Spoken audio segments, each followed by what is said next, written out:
Shalom pendengar yang dikasihi dan mengasihi Tuhan Yesus Kristus. Berjumpa lagi dengan saya Cynthia dalam waktu teduh. Marilah kita menyiapkan hati kita untuk mendengarkan firman Tuhan. Kiranya hikmat dari Allah Bapa yang memampukan kita untuk mengerti firman dan melakukannya dalam kehidupan sehari-hari kita. Renungan harian hari ini berjudul Firman yang Meyakinkan. Nats pembimbing hari ini diambil dari Markus 2 ayat 5. Demikian firman Tuhan. Ketika Yesus melihat iman mereka, berkatalah ia kepada orang lumpuh itu, "Hai anakku, dosamu sudah diampuni." Bacaan Alkitab hari ini diambil dari Markus 2 ayat 1 sampai 12. Demikian firman Tuhan. Kemudian sesudah lewat beberapa hari, waktu Yesus datang lagi ke Kapernaum, tersiarlah kabar bahwa ia ada di rumah. Maka datanglah orang-orang berkerumun sehingga tidak ada lagi tempat, bahkan di muka pintu pun tidak. Sementara ia memberitakan firman kepada mereka, ada orang-orang datang membawa kepadanya seorang lumpuh digotong oleh 4 orang. Tetapi mereka tidak dapat membawanya kepadanya karena orang banyak itu. Lalu mereka membuka atap yang di atasnya. Sesudah terbuka, mereka menurunkan tilam tempat orang lumpuh itu terbaring. Ketika Yesus melihat iman mereka, berkatalah ia kepada orang lumpuh itu, "Hai anakku, dosamu sudah diampuni." Tetapi di situ ada juga duduk beberapa ahli Taurat. Mereka berpikir dalam hatinya, "Mengapa orang ini berkata begitu?" Ia menghujat Allah. Siapa yang dapat mengampuni dosa selain daripada Allah sendiri?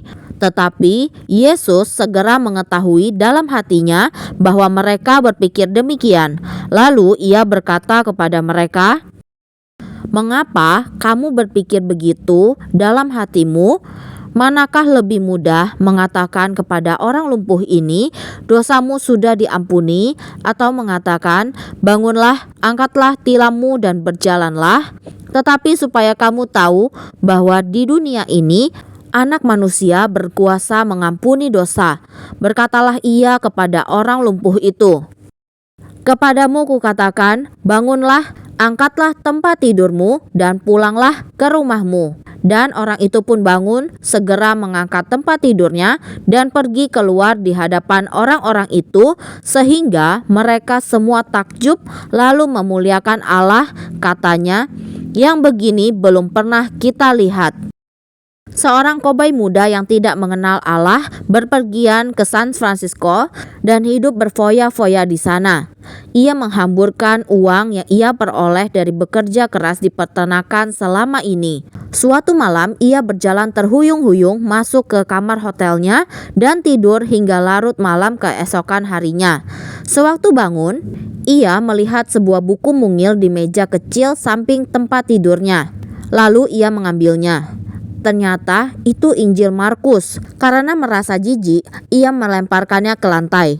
Malamnya buku itu kembali tergeletak di samping tempat tidurnya. Ketika melihat kitab tersebut berada di tempat yang sama pada hari yang ketiga, ia kemudian memutuskan untuk membacanya. Ia menjadi sangat tertarik pada kitab itu sehingga tidak ingin meletakkannya. Di kemudian hari, ia bersaksi, "Saya belajar bahwa Anak Allah berkata kepada seorang yang lumpuh, 'Dosa-dosamu sudah diampuni,' dan memuji seorang janda miskin yang mempersembahkan 2 peser terakhirnya. Saya terkesan ketika Yesus memeluk anak-anak kecil dan memberkati mereka.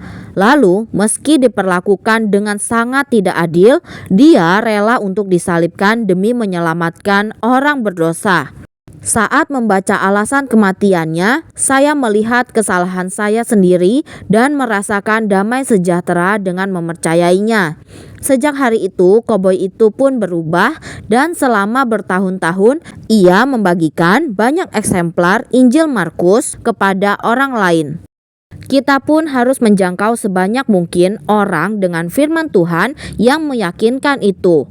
Injil itu sungguh penuh kuasa. Injil diberitakan untuk menghancurkan hati yang keras dan untuk menyembuhkan hati yang hancur.